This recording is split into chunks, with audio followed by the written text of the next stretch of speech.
Facial house इटरीमा चाहिँ हामीले free skin test र फ्री काउन्सिलिङ मंसिरको 19 गते र 20 गते राखेका थियौं। न सक्नुहुन्छ म आउँदाखेरि नै यति धेरै भिडभाडहरू भइसकेको हुन्थ्यो।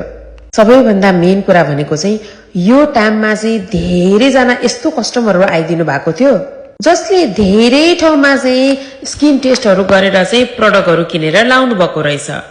तर ती प्रोडक्टहरूले चाहिँ अनुहार बन्नुको सट्टा उल्टो अनुहार कालो बनाएर हेर्नै नहुने र सेन्सिटिभ पनि बनाइदिएको भएर चाहिँ उहाँहरू हत्तु हैरान भएर चाहिँ वाक्क भएर बसिराख्नु भएको रहेछ।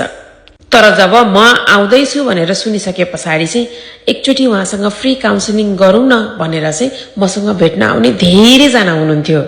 हुन चाहिँ हामीले फ्री स्किन टेस्ट चाहिँ 19 र 20 गते भनेर राखेका थियौं।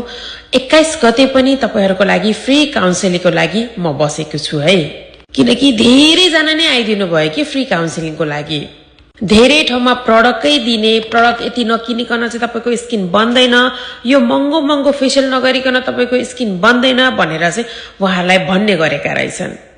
र हो कि यो गरेपछि चाहिँ जान्छ कि चाहे पोतो, म गोरो हुन्छु कि दागहरू जान्छ कि भन्ने आशाले धेरै जनाले खर्च पनि गर्नुभएको रहेछ।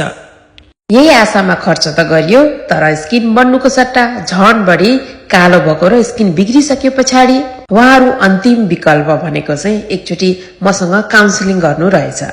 धेरै जनालाई काउन्सिलिङ गरेपछि बल्ल उहाँहरूले लगाउनु भएको प्रोडक्टले किन चाहिँ कालो बनाएको भनेर बुझ्नुभयो। यस्तै हजुरहरूलाई पनि कुनै चीज लगाइराख्नु भएको छ, त्यसको बेनिफिट थाहा छैन भने अब चाहिँ चितवनको लागि हामीले फ्री स्किन टेस्ट गर्दैछौँ है।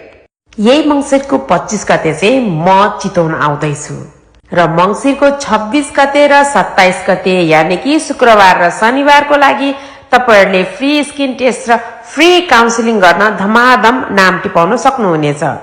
र हजुरले लगाउनु भएको प्रोडक्टले कुनै पनि बेनिफिट दिइरहेको छैन, अझै कालो बनाइरहेको छ भने मसँग आएर तपाईहरुले फ्री काउन्सिलिङ पनि गर्न सक्नुहुनेछ। अब चाहिँ चितवनमा भेटौं है।